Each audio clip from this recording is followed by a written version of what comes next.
Hi, everybody. This is Slava Kurilyak joining you from Vancouver, Canada, and I am super excited for you to join this live stream where we discuss how to build great products from idea to launch.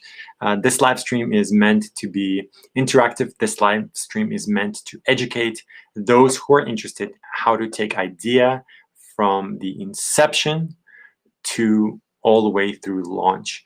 This live stream aims to help companies, help individuals productize their solutions. And I am super excited for you because we have a special guest on the show. We have David Reid, who is the CTO, CMO at NOV. I will introduce David briefly and I will invite him to join this live stream shortly. A little bit about David. He is a very experienced professional who has been in the sort of various industries through time. He has worked with small to large companies. He has dealt with companies that were making 10 billion all the way to $25 billion. And he has a diverse background, everything from innovation to technology, marketing, sales. He also has a passion for drilling rig architectures and drilling automation. And on this live stream, we will discuss how to build great products from idea to launch. I'm super excited to bring David on this live stream, and I welcome David. David, thanks for joining. Yeah, thanks for having me. I'm excited to be here. Likewise, this live stream is meant to be interactive. This live stream is meant to educate. And more importantly, this live stream is meant to bridge the gap between technology and business, right? You know, as individuals who are working on the day-to-day of business, we often forget that technology helps us to get to the next level. And so this live stream is meant to bridge that gap. And this live stream also is meant to educate those who are thinking of scaling their products, scaling their ideas forward. And a little bit of background about myself before we get into the live stream. I have been working in the AI space for the last 7 years. And what I've noticed is that most companies struggle to reach full autonomy. And at Produvia, we develop artificial intelligence solutions to help companies to be more autonomous. And this is my background. This is why I do what I do. But I would love to learn a little bit more about you, David. So let's start this live stream by asking you the question, who is David and what is your DNA? Well, I was originally trained as an architect, which is interesting. So I didn't end up doing that. I did it for a while in California and then in Scotland, but really very much on the creative inventor side. And as I actually got a role, someone in oil and gas offered me a job in a repair shop, which seemed odd to me at the time. But as I got closer to they make these giant machines. It's fascinating stuff. And so large robots was the thing that really drew me in. They had these 100 to 140 foot tall robots that they were making back in the 90s. And so I was drawn into that and where that could go. It was a very small part of the business.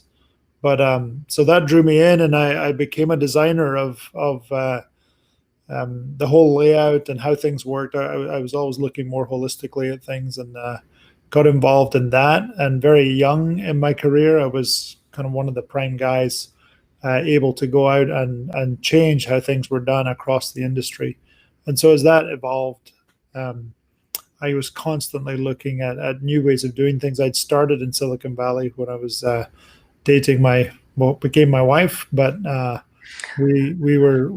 I always had those friendships that helped me to drive into everything I was doing. So that was a good connection. So very much in the automation data over the years. I think Y2K probably drove me to go faster on what we were doing, to standardize the large machines, so that we could, at that time, planning on future machines talking to each other, understanding what's ahead and where they're failing and what's wrong with themselves, and improving performance. And then eventually we connected into the earth. When we were drilling, we started to work out how to get inner space, as we call it. We got to do the work of going miles into the earth and have computers tell the system what it needed. And so, yeah, we work quite a bit with the space industry just because of that. We have that in common.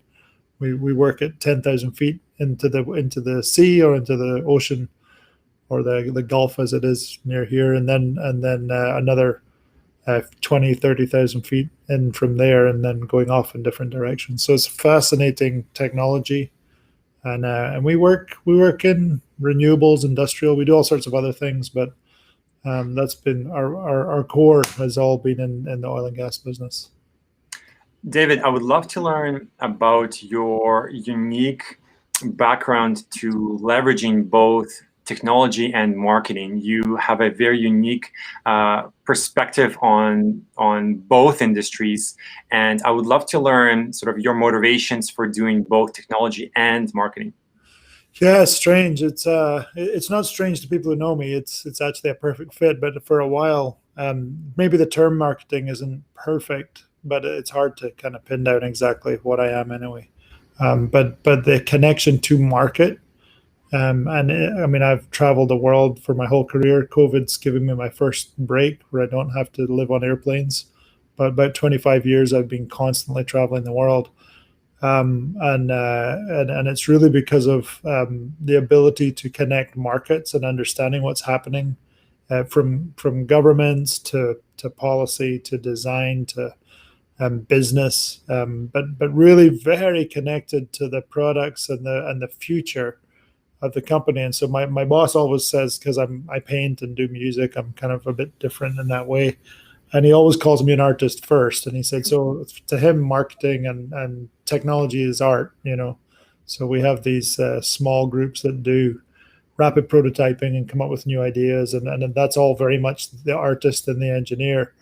And then in the marketing side, there's a level of science and art together as well, where you're trying to get it right. And so tons of the future thinking of the company, no matter what my job was, I tended to be fixing problems that helped us through future cycles. And so I'm pretty good at designing the system of people and product and market to think about what's next. So a lot of our new technology today, like I say, 2000 was the beginning of my journey for automation and autonomy and all that stuff. And it's just you have to be very patient. So we've done a lot of different things that have helped us be successful now. But the things I work on that are not public are, they come out in 5-10 years, and I'm okay with that. I'm pretty patient. I just keep doing a lot of different things so that we can, be successful. So. Yes, that's perfect. So that leads me to the next question, David, which is, you seem to have a very long-term view of where things are going. And I would love to learn from your perspective, what are the differences between sort of the creative side, the artist's creativity, and the technologist's innovation? Obviously, there are overlaps between how we think about new or novelty. But how do you see sort of creatives or technologists bridge that gap between creativity and innovation? And from your perspective, you're thinking long term, and I would love to learn from how you think about technology as it relates to creativity. Well, it's all, I find when people have the good innovators and the good artists, they don't operate out of a scarcity mentality, and you have to help make that flourish. In other words, ideas and invention are like abundant, and when you have the right kind of people, it's all a right kind of people game. But the problem is, it's all irrelevant unless it can become something. If it doesn't change the world, it's not interesting. And so often people will go down the wrong road, and they'll fall in love with ideas, which is, as a technologist or artist, you can't love your own stuff too much. You need to understand that it's Even though it's rare to find those inventors and to find those right creative people, it's hard to hold those people. It's hard to have them happy inside a company. And our company's been really good at the people side and making them happy, but also helping them to keep moving, so that understanding personality type and their belonging at the right time in the process, as well as the discipline of yeah, this is never going to work, but that doesn't mean you don't do certain things. So sometimes we'll allow things to happen that we know, yeah, it's not going anywhere, but the process will be good for us. Maybe it helps you grow the individual, maybe it helps you on a journey, but restraining that kills creativity and invention. At the same time, there has to be success. The failure is just another way of saying learning. And so allowing people to rapidly fail at things and do things and have good work-life balance. There's a lot of aspects to the human in the middle that if you get it right, you can start on the journey. But getting those people on the path of success, more than preference, like I like this, I like doing this, I like this idea. Yeah, but does that idea make money, and does it make money soon enough? Future ideas. You've got to. We find this with people who are fairly strategic, but if you're too strategic, it's kind of like in the States here, where I grew up, you didn't pay for college; it was government funded, and if you couldn't pay, but here, you have kids, you got to start saving, right? So a good strategist would save money to send their kids to school, but a really great strategist wouldn't forget to feed them, because it's happens in business where people fall in love with a business that's going to pay out in the future, and they just live on hope, and their business dies or their product dies, and they feel like someone did something to them, and it's just not healthy. And so you have to have that methodology to, how are we going to make money now? How do we feed the now need to keep us alive for the future? And that works in all facets of creativity and invention, and to get those people to really play in their lane and feel great every day about what they do. It's quite an art in itself of managing people and process and success, making sure that the right things happen. And yeah, so I love that. I love the people aspect more than anything, is creating environments where people are successful. And I mean, I'll go. My wife's from LA. We'll go back there and worked a bit with Disney and with Pixar, and looked at people who were doing really good creative work just to understand, how do you manage your humans. And not well, some of them. Pixar, not well at all, but certainly a great story. But they basically squeeze all the creative juice out of the human being, and that's their job. And they make sure that they're not aware of it, but they don't get good lives. And that was something I learned in Silicon Valley, was good life balance is really important. And people come to me and say, you should be in Silicon Valley. I'm like, no, they're horrid to people. I mean, it's just a horrible human environment. Same thing happened in Pixar. And Disney, I'd say, was better. I was much happier and learned quite a bit from how they treat their creatives and create a place where there's good balance. But when you get that right, the right people aren't leaving. They're going to stay. Most of my team are over 10 years with the company. I have tons of millennials at that kind of rate, which everyone says is not possible with millennials, but it is if they're happy and they're growing and you're doing it right. So I think a lot of it is that fine balance of make sure people are happy, make sure they're doing the right stuff, make sure they go home and have good home lives and healthy, doing other things other than just their job. You get all that right, and it works out, I think. David, I would love to learn more about how you think about products. You've mentioned that you are a person who loves to work on projects that make an impact on the world, make an impact, something that is more tangible than sort of idealistic thinking. So let's talk about how we can go about building a product, right? What type of mindset does a person need to have? You've mentioned before the abundance mindset. I'm assuming that plays into the role of impact. How do you think about building products, let's say, from scratch all the way through launch? Well, it's just the different phases and building great teams. I think that's probably the most important part, understanding the different players, understanding your own weaknesses, For me, my marketing side is like I can be in an environment and work out a lot of things really fast. I'm highly perceptive, which really helps because great products really come from. I mean, I have parts of my team who will go and analyze and look at, okay, what's the job to be done? Let's really get that part right and make sure we're doing where the pain is, we're developing the product. But the really great products all come from something nobody knew was needed, right? And that's where the great stories, there aren't books on that because there's a level of perception and there's a lot of intangible in that space of how do you get to that great product. But a lot of it is listening and being aware of the situation. And you almost need to be smarter than the customer would be because you have to perceive something they don't perceive, which most humans are blind. They have lots of blind spots in their life. So they don't realize that if I had this, I would buy it. But getting a great product first, having an idea, that obviously is really important.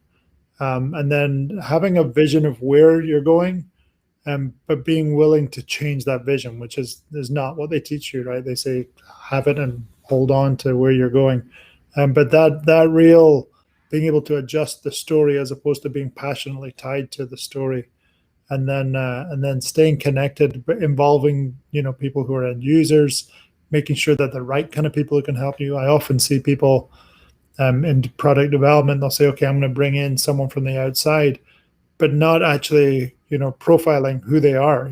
If they're from the outside, what's their experience? Do they have a history of even understanding business? Sometimes in our business, people will look to our end users and say, hey, come and tell me what you need. And they'll spend your money to death. I mean, they have no business. I mean, we're full of engineers. I mean, tons of great engineers in our business, and they're all used to dealing with lots of variants, but they're not product people. So they will send you down a road of their needs, never thinking about, can you get volume out of this? Can you get the cash out? Will I pay it? I mean, just willingness to pay really matters, which, everybody wants it. Well, will you pay for it? Oh, no, I wouldn't pay more money for it. So some of it is the science behind it of analysis and understanding the market. And some of it is gut, where thinking I've got it right. And then you have to have knowledge about the business. I always describe it to people as, because everyone's like, oh, I want to get out of the box because that'll fix everything if we're just out of the box. But most people don't understand the box, right? So people will go into businesses and not really know what it's like to use the product, or what do people really deal with, and they're already trying to change it. It's like, well, you have no idea of the constraints of the box first. So the first thing is shut up and get inside the box and listen a lot. And then once you understand it, you got the language down, you understand the space that you're in, now you can take people outside of the box. So, I mean, for me, a lot of the long-term development stuff, I just don't tell a lot of people. And it's not important. And a really good strategist, inventors, they're more happy that it happens than they are anything else. And that's kind of the architect. Early in architecture, when I saw my ideas happen the way I wanted them to, it was a buzz. I'm like, that's what I wanted. That's what I had in mind. And a lot of that is I will say in architecture, they teach you a lot about ego management, which I wish everybody would go through some of that. But bad architects just express themselves. Good architects express the need that already existed, and they fulfill that need. And that understanding of it's not you, it's outside of you, and that you're in harmony with a lot of things in life to make great things happen. And that's really how products go well. You build better teams, you start to know your weakness, you start looking for great players, and you gain great relationships and connections, and that's everything. I think building great teams is what makes great products, not anything else. Because if you understand your weaknesses and you start to shore up where I'm not great, but then you kind of, I have a real desire for high performers. Even our corporate culture, you get a chart of, okay, where are the employees, and they kind of place them. And there's a few who are like, they're really not great performers. I don't believe in that fundamentally. I think all humans have a high performance life that they can live. And the question is, can you get them there? And if not, can you get them somewhere else where they can get there? Because I don't care about whether I have them on my team. I care about human beings finding the right spot. And the more you care about that, the better your product and your organization will be. Kind of soft stuff, but there you go. The architectural background has played influence on your history. You've previously mentioned that one of your favorite books is the 101 Ways or Things I Learned in Architecture School. Sure. I'm curious to know what has been your biggest sort of takeaways from architecture as it applies to either business or technology? Well, there's a lot. There's 101 of them. Because that's the fun part. Yeah. So there's so many different things that, in that book it's a very simple book, which I like. So you can apply things. They have things in there like just name something, you're like, okay. So everything you do, name it. It's just simple things where you learn some real good principles about how people work and how society works. I think that all of the principles I use in there are usually for life and management and how to manage people. So I think teamwork and self-awareness are critical tools. And so architecture just did a lot of that for me, helped me to really process. But it also, they're holistic thinking, because I'm in an engineer heavy industry. Like even all management are usually our engineers. So their ability to contextualize is quite low. And so they solve. They give me the criteria, I'll solve the problem. So their ability to step back and go, wait a minute, what is going on around this thing? I'll never. My first time on a giant. These drilling rigs are massive structures offshore, and I saw these. We were developing some robotic system to handle small, up to 20-inch tubulars. Yet there was a 30, 36, 40-inch large tubular that they would take up, and was actually damaging the opening into the rig because it would swing back and forth on a floating vessel, and it was much more dangerous than these small tubulars. But everyone thought, we can make a machine to handle the small part.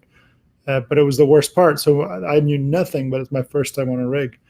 And I said, well, why don't we create something to handle the big things, and we can put the small things inside of it? And everyone was like, wow. But, there wasn't in the spec. Nobody had asked for it. But nobody had gone out there and gone, this is the bigger issue. And so that contextual capability is something I really picked up in architecture, and the idea of, how people are in a situation. So engineers will solve things, but not always think about what is the human experience in the middle of this, and how am I affecting the human beings. Today I run my own rig, which we have robots on and do all sorts of fun stuff. But now that the robots, the well they just drilled was all the robots handling the pipe, which is much safer. But I'm thinking, can we get the cabin off? And everyone's like, why would you take the cabin off for the operators? They need to see what's going on. I'm like, because this can blow up. It seems obvious, but no, but you need to be near to the well. Yeah, but people would die. So if we take them off, it's so obvious stuff. But not to everyone, when you're deep in the science of what you're doing. And so I think that ability to contextualize things and understand that there's a lot of tradition that caused things to happen where people don't step back and wonder why. And so that's something I learned a lot through architecture. Absolutely. I think that we often get lost in the present. We get lost by the glittery and the shiny notifications and things that are happening in the moment, and we often forget to take a moment and project into the future, which does not yet exist, right? And so the question then arises, how do we project into the future? In your case, how do we build a product that can be successful, that can make a revenue for myself or the company that I work with? And I'll share with you, David, one exercise that I play with my team at Produvia, and I call this the Wayne Gretzky exercise, and I think it's something that I've learned by watching Wayne Gretzky play. One of the important lessons I took away from Wayne Gretzky was that he would always go to where the puck would be. He didn't go to where the puck was. He, in a way, had the mental pattern recognition, the mental foresight to predict where the puck will be. And so the Wayne Gretzky game is simply a game where we play that allows us to project into the future. And let's say we're talking about 30, 50 years from now, we're envisioning something that seems so today that there's a possibility of this happening, right? So imagine we're playing the Wayne Gretzky game for cars, and we're envisioning cars of the future. What would they look like? And perhaps it's a flying car. Right now we see things that are moving above us in air. They're autonomous. They're powered by solar technology. And now we sort of take a realistic stance. We say, okay, so how can we bring that vision of 30, 50 years from now into the present moment? And now we start to make compromises. We say, well, look, maybe the car is not flying yet, but what if the car is learning to hover? So what technology will we need today so the car is able to hover as a sort of the first step? And now we are working on hovering technology that uses computer vision, technology that uses cameras, videos to be able to detect where it's at, navigate through hovering only. And this is how we sort of project into the future. In other words, we are in a way working incrementally. We're not going for the full picture, we're going for a vision of it. And I think it's a very important sort of game we play because it allows us to help also companies to think about automation in terms of different levels, right? So, previously we thought of, what is innovation? Perhaps it's either you have no automation. You either have no automation or you have full automation, but actually there's a spectrum, and we defined actually 6 levels of automation. I think I would love to share with you. I think you're going to find these levels are quite relevant, especially as we see companies that are going and creating full autonomous vehicles like Tesla and others. They already do this in sort of behind the scenes. But the 6 levels are no automation, worker assistance, partial automation, conditional automation, high automation, and full automation. So these are just like different levels of how we think about automation. And I would love to learn about how you think about automation as it comes to how you deal with technology at NOV. So a lot of the work that we did, we go outside a lot. I mean, we go connect with different people, and that's probably one of the smartest things you can do, I think, in this space. And automation is not new, and autonomy is not new, and so there's a particular model that does what you're talking about, and describes quite in detail, how, exactly what that means for the man and the machine, and when the computer, they go into levels where they say, okay, now computer works with man, but sometimes offers options, and then it goes into only offers options if there's some risk, and then later decides itself that to do the work, but also will tell the human. Then ultimately, in an autonomous environment, the computer just decides itself and doesn't need to tell anybody. So there's the thing that's called the Sheridan model, if you want to look it up. It's been around a long time, but I think that progression and letting people know where we are and why we're there is good. But the one thing I've learned in all of this is the word automation is completely useless to us. When you're talking about making a product and why you make it. Because when we use automation successfully, we never say the word, other than maybe when I was a young man, the first time the bank turned into a piece of steel with a computer screen on it that I went and did business with. When you're Scottish, giving up any power to a machine when it's money is not easy, because we're naturally tight. So, but that ATM was an automated telling machine, and we trusted it, and nobody knew really it was automated. No one understood it, and so as automation's become our life, the things that we do are wrapped in it, and the progression towards autonomous systems, where people thought it was crazy, but here we are. I when I go to the UK, I usually rent a Volvo and don't bother driving or working. I just tell it the speed I want to go, and again, it goes between A and B. I've been doing that for a while, and And I think for me, for my wife particularly, she's really happy because my driving's horrible, so she quite likes that feeling in the car. But that comfort level was unthinkable, a number of years ago, 2, 3. If it wasn't for DARPA pushing us and saying, "Hey, let's do a competition," which was the smartest thing to do. And then I don't know if you know the DARPA challenge, but they basically tried to do the first autonomous car over a set distance with quite a difficult terrain, and of course nobody finished the race. But by the next year, almost everybody finished the race. And I just think humanity is very good when it understands the challenge. The challenge wasn't to be autonomous. The challenge was to go from A to B and work out how to do it. And of course, the impact is huge. So I think you're right. You described strategy really well, where you project a future and then you work on your steps. And I think if you do that well over time, and your steps sometimes look like that was your strategy. So for us, we started when I was doing the design for the rigs and the machines.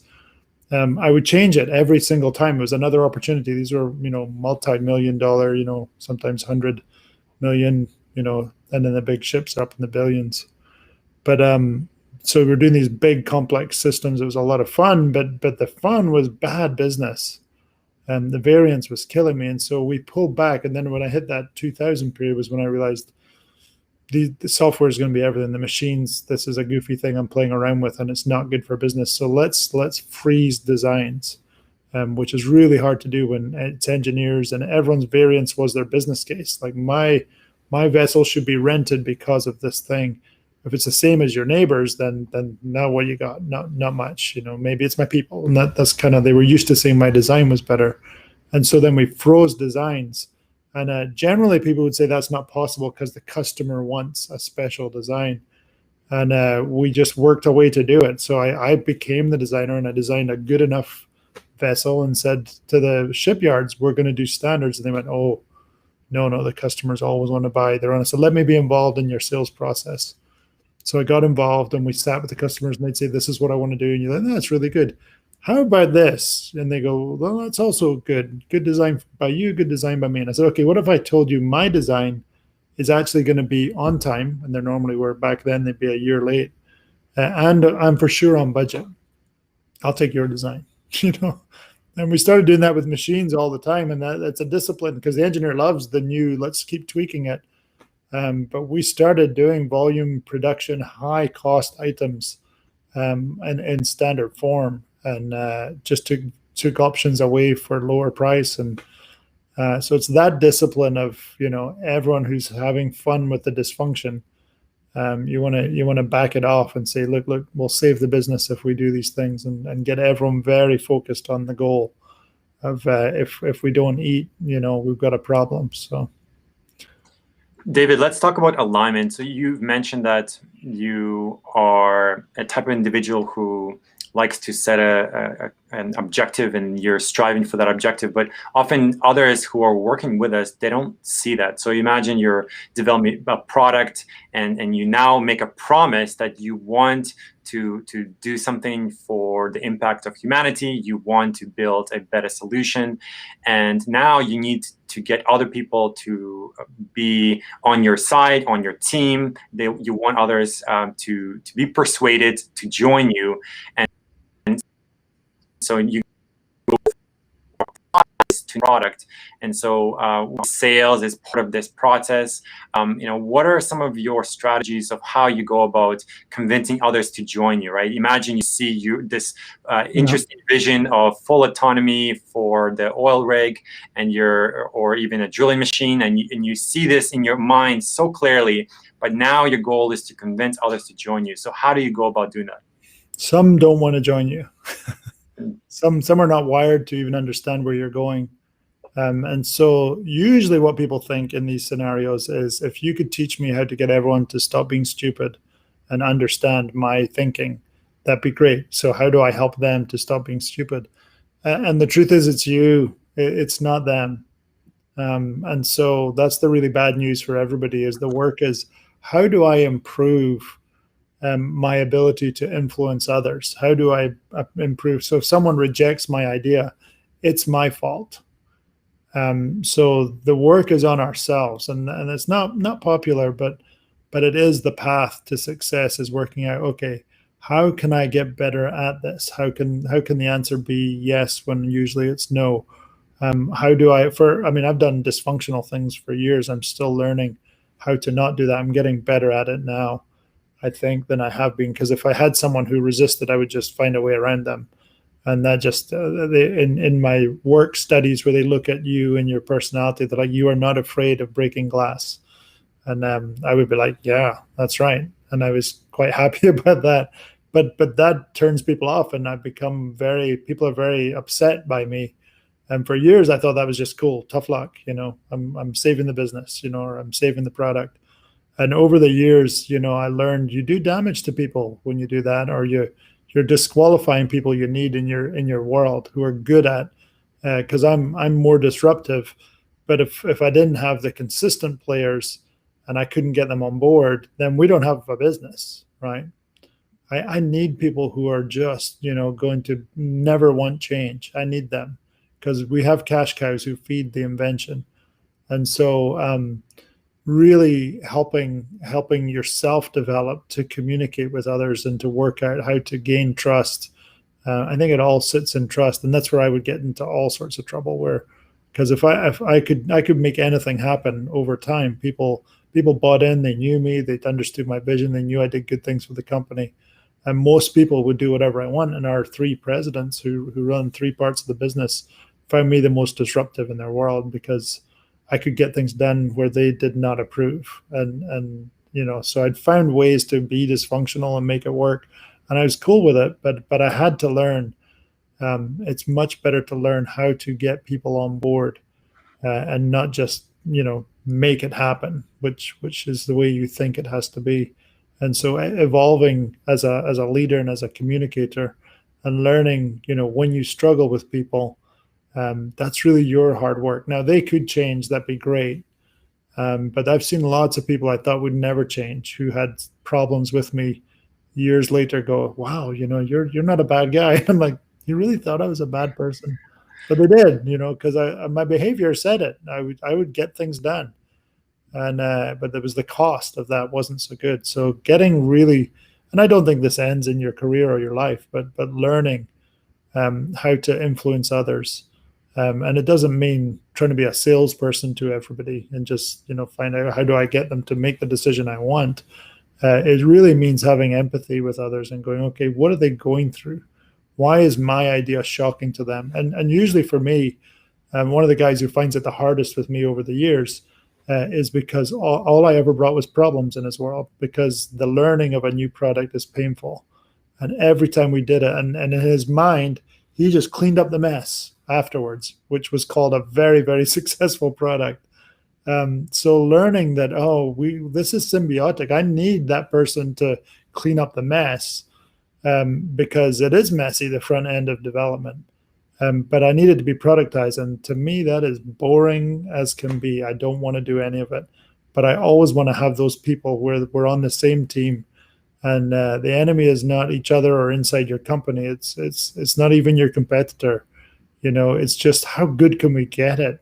How can we get this right? The enemy is, is how, is it's almost like for me, it's a constant dissatisfaction, which I live with.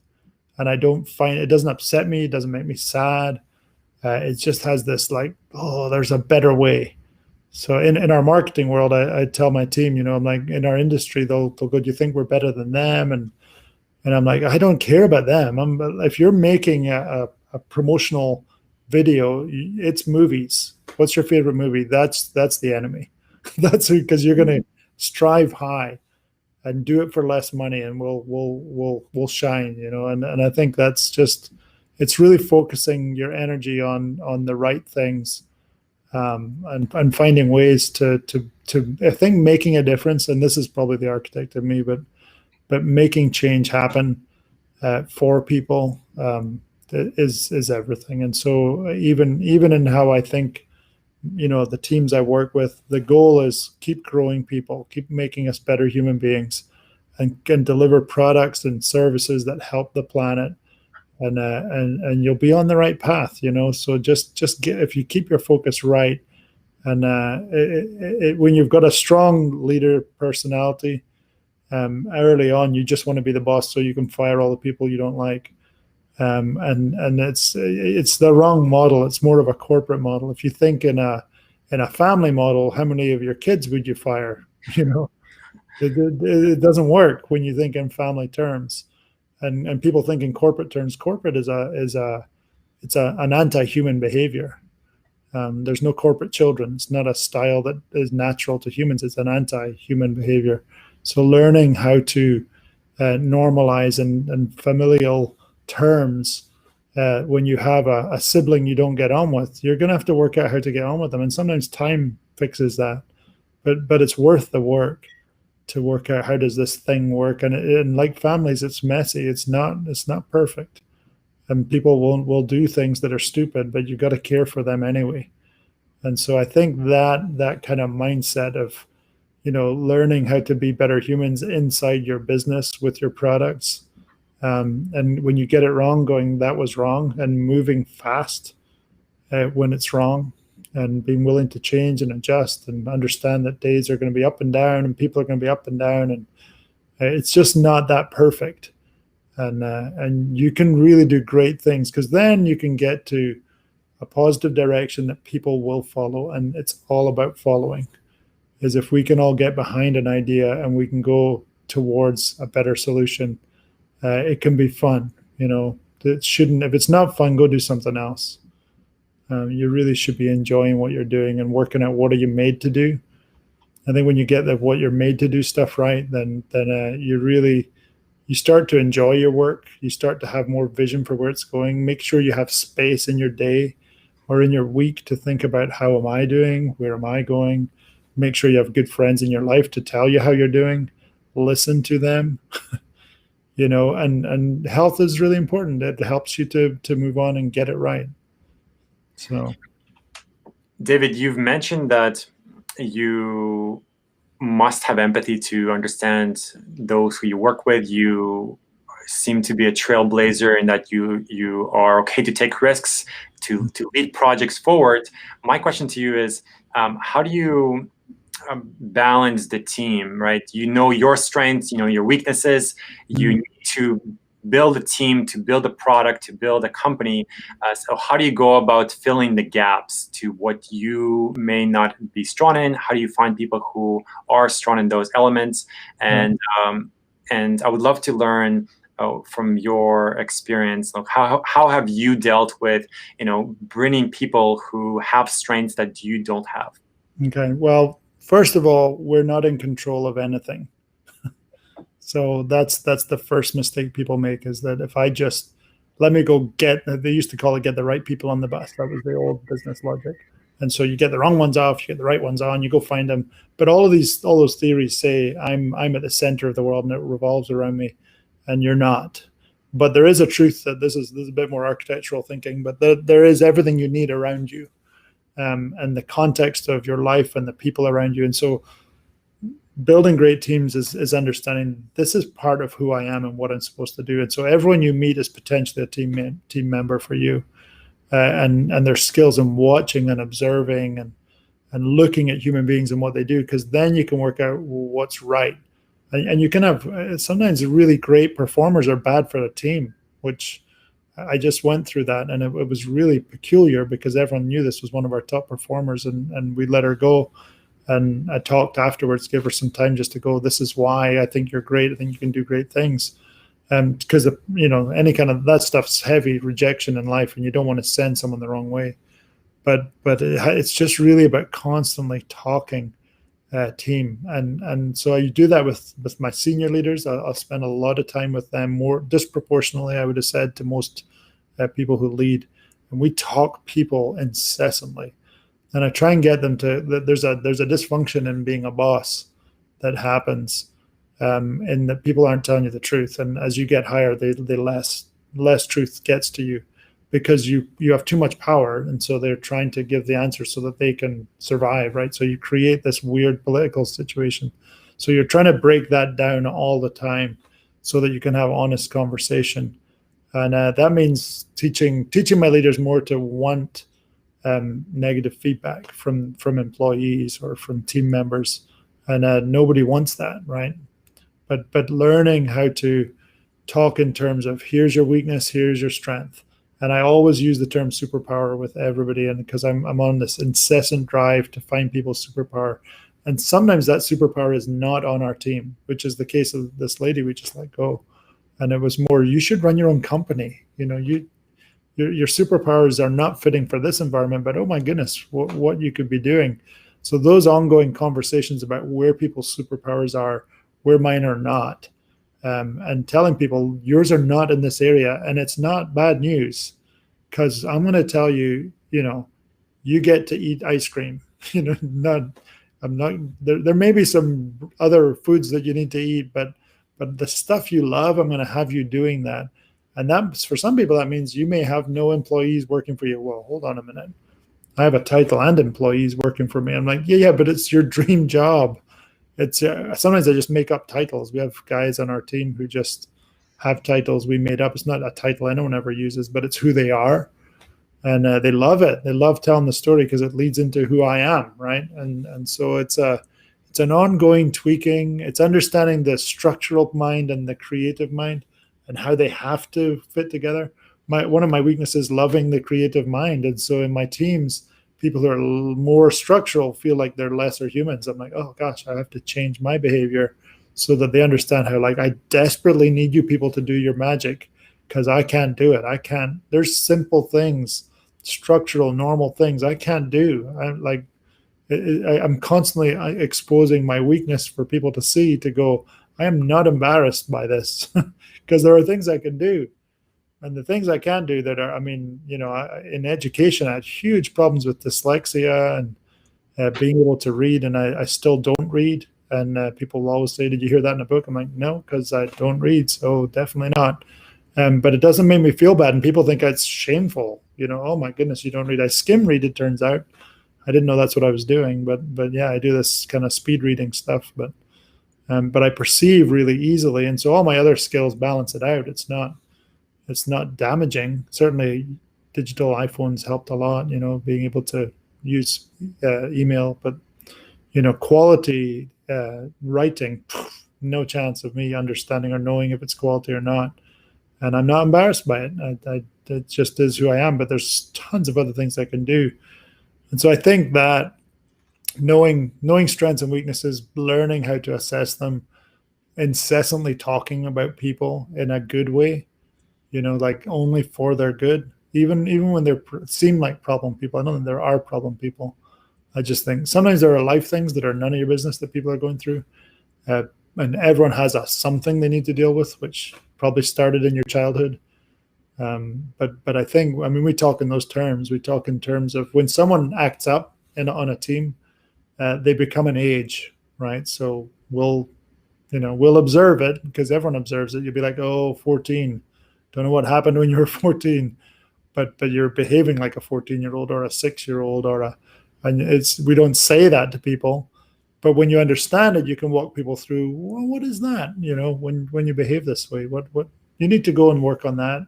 Not any of our business, but it makes you feel really heavy and dark, and you got to work that out. But I think that, and people feel, as long as you're telling them lots of good things about who they are, you can build incredible teams. I definitely have people on my team that could walk today, most of them, and make a lot more money, but they won't because they're happy and they make a decent living, and they just love the environment, and that causes us to do things. People can't compete with it because they're all about stealing people and treating people bad. Most people do that. They find people like them, they treat them well. People who are different to them treat them bad and think they're not smart. And everyone who has a superpower constantly complains about how everyone else doesn't have that skill they have. And the truth is they have that skill and there's others they don't. And so that whole building incredible teams and tweaking your team all the time is what builds great businesses and great products. David, one of your superpowers is technology, and you also work for a very unique company. And I want to highlight a few elements that I think will bring context to the audience. So in 2019, NOV reported about 8.5 billion American dollars in revenue. The national oil well, Varco, this is one of the largest oil equipment and oil service providers worldwide. And because you're working with this company, you have a position of change, you have a position of leadership. I would love to learn how are you applying your technological superpower to change how NOV does business, to navigate these waters. COVID-19 is sort of the year of 2020. Where is NOV going in 2021? I think we've got down, so we buy a company a month on average. I mean, we're a very acquisitive company. We also develop technology. I have the technology centers in different countries, and I work in a corporate job where we empower the small company. I mean, we buy them and we don't tell them to do anything. We're like, you can join us. We're going this way or not. And so they get to choose to be a part of what we're doing. And if they don't, it's okay. We have some spend a decade before they'd realize, oh, it's good to be a part of this bigger family. But we don't force it. And so it's heavily influencing, really. And when I have, a lot of the vision work we do is we call it a fight club, or I call it a fight club. No one else calls it that. In fact, you won't hear it in our company. People don't say fight club. But I call it that because of the movie, and the first rule of Fight Club is there is no Fight Club. So we find people who may not be people of influence, but they're people of great strategic minds who have a great future. And we pull them into rooms and just brainstorm stuff, just think it through. And then they'll suddenly realize years later it happened, But they don't, I tell them, when you come in, you don't talk about this. You were never here. This didn't happen. And it allows us. So then I have the challenge of now seeding ideas. And so, I mean, I'm on one patent with an engineer, but we came up with it 5 years before I ever met that guy. But it wasn't important to me, so it was one of those, great, yes, we invented it together, but because I don't really care about patents but it is that ability of learning how to let go, to let it happen. And so we influence technology by, first having the foresight to come up with plans of where we should be and the willingness to change them as time goes on. But at the same time, that learning how to seed an idea inside an organization and give people enough information, even though in this case, we've done really detailed business studies, and then we kind of seeded it a bit, and the guy started working. I brought some technical people in. And then finally he said, hey, what next? I'm like, let's have a business case. And so I took one of the guys who did the original business case, put him inside, because he'd done it in a Fight Club environment. And so they never knew that it was just the same business case. They were kind of cleaning up. But it's really important because it makes it come alive. It's successful. And so for us, what's coming next is in the data space. And we've been on this journey for a long time, worked on various forms of automation. But what's cool is in the edge computing and learning. Everyone's been doing all this cloud stuff, but no one's been empowering the edge the way they need to in really dirty environments, which is kind of what we do. And so we had to pull together, after years of software wars inside the company of what everyone did themselves and didn't want to be compatible with each other. We pulled everybody in, including our customer, and developed what's going to probably change the world. We didn't know how good it was until we took it into other industry and learned, oh, we're way ahead. We had no clue that we were way ahead. So we'll probably sell it into other industry. But what we did was we took that magic of current data science and kind of connected it to every device. Everyone's been working on languages, standardization of languages, and we worked out a translator so that we don't need to do standardization of languages. You can come with whatever machine you want and we can make it connect. And it's very powerful stuff. And so that's just coming out in a weird kind of launch. We have this weird method of launch with some of the stuff where we don't say, here's the date you can buy it. We actually launch in this kind of, here, first customer, do it on a large scale. Second customer, do it on a large scale. Third, and so you're developing. And it's going to be years out before you really hear anything that's selling it, because it's not really it's a weird soft launch of development. But yeah, that's kind of a fun area. And then we're about 7 years deep now on renewables, but not we have the normal stuff that we do, where we do about 80% of the installation of offshore wind, and we've been doing biogas componentry for years. We're big in fiberglass and non-metallics, and so we're starting to package in that space. So we have all of that packaging, solar stuff we've been doing for a long time. So all of that's going on. But at the same time, we started a process of how do you cut energy in half in the renewable space, the cost. So we just threw that out, and we've been rapid prototyping that for ages. So we have some really good ones that hopefully this year will start to emerge out of the hidden corners that we work on these things. But I mean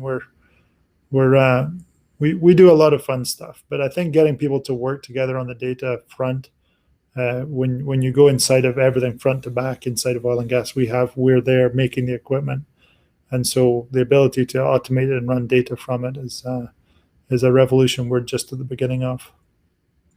Absolutely, and it's great to hear, David, that you've narrowed down this very meaningful impact of reducing energy levels or energy impact by half. That's amazing to hear. This is a big push for many companies, sort of either going carbon zero or minimize how much they use. I will say that a lot of the people say it, and yes. these big numbers. We're trying to actually do it, and we don't say it until it's real. So we're kind of at a disadvantage in the stock market. Because in the stock market, they all just make these wild statements and it helps their stock, and we stay quiet until it's real. And it's hard. It's hard to be working on really great things and not have a boss who wants to just tell the world before you even finished inventing it. But in that world, there's a lot to do, and we've had that on our backs for a long time. But often misunderstood about oil and gas is, we changed the world. We did everything you have today. Sources out of our product, all the travel, all the goods, your Amazon boxes turning up, your phone, your everything you've got, and everything that's made our world develop the way it has and got better is in oil and gas. And we often get a bad run, but in the core of who we are is that mission of making life better for everyone. So sure, our product has some downside, and we'd love to stop doing it. And so we're in the middle of actually solving that problem. So yeah, it's an exciting place. We really enjoy it. We enjoy that kind of save the planet nature that we get into, of what we do. So definitely reducing the impact of carbon now that it's a fully understood thing. Yeah, we'll be. Well, I hope our industry is the one that solves it. If you look at most of the renewables companies, they're all oil and gas companies who change their names. So it's just we've never been loved by society. So, and it's mostly the engineers who don't like to try and clean up the mess, so they don't tell the story as full as it is. But yeah, it's a big thing. It's a big thing. We've had that bothering us for a while, because we always said, we're not going to leave. We didn't leave the Stone Age because we ran out of stones, and people have been saying, oh, we're going to run out of oil. Well, we're not, but that's not why we want to get out of it. It's not doing it. What comes out of the tailpipe of a car is not good.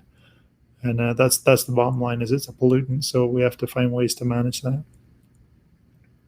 David, we are wrapping up on our live stream, but I do want to ask you one more question. I think it'll bring more context to the audience. You've mentioned that you've aligned the company on this goal of reducing the impact of carbon. You have mentioned that NOV will continue to expand into 2021, to continue to acquire companies, to continue to develop technologies.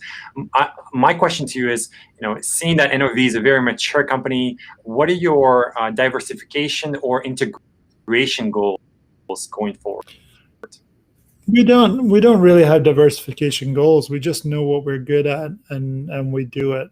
So we always expand into something that is, fits into our wheelhouse, and we never just jump into something that isn't us and say, oh, I hope that works.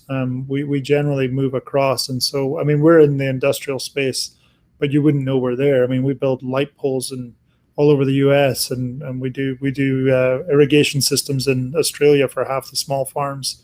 But it's not the big news, because the money is okay. Money's okay. We do the third world water pumps. We do lots of things that any kind of processing of slurries we're involved in.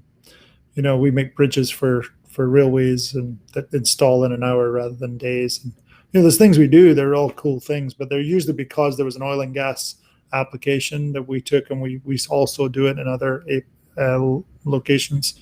Truth about the business side was there was money in the oil and gas side, so we diversify where there's good place too. So we like to make products that are valuable, and we were pretty good at it. So we have our industrial arm keeps growing all the time, but we've been in it for many years, and we generally aren't known. Our name is not very public. Maybe on vessels you'll see us. If you're ever on a vessel and you see a large crane that has NOV on the side, that's likely all of your mooring and your anchor systems. 60% of those are ours. We're all over the place, and it's not as important that everyone knows us. Just the people who want to buy our stuff. So we don't tell the world about ourselves that much. We just keep doing our work, and so we'll keep turning up.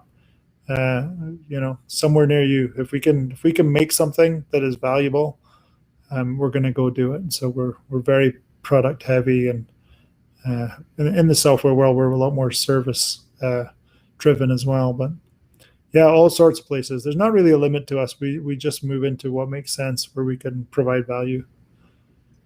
David, I want to thank you so much for your time. It's been great chatting with you. You have shared with us many insights of how you think about team formation, how you think about product development, how you think about scaling technology. And I am excited to interview you. I will continue to interview executives like David going forward. This live stream is meant to educate. This live stream is meant to provide massive value for people who are interested to use technology to solve business problems. And I am excited to keep in touch with you, David. I really appreciate your time. Thanks very much. Yeah, thank you.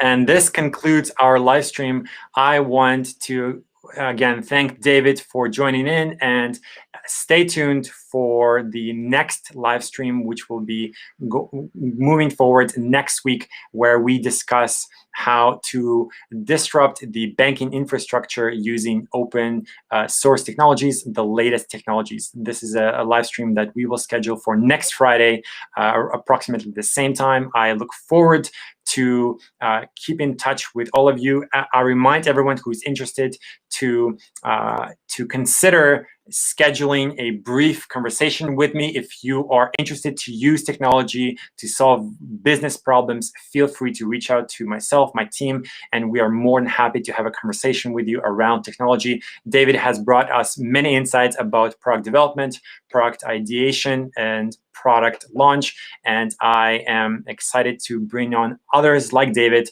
to bring you value about how you go about leveraging technology in your business. Again, my name is Slava Kurilyak, and I am excited.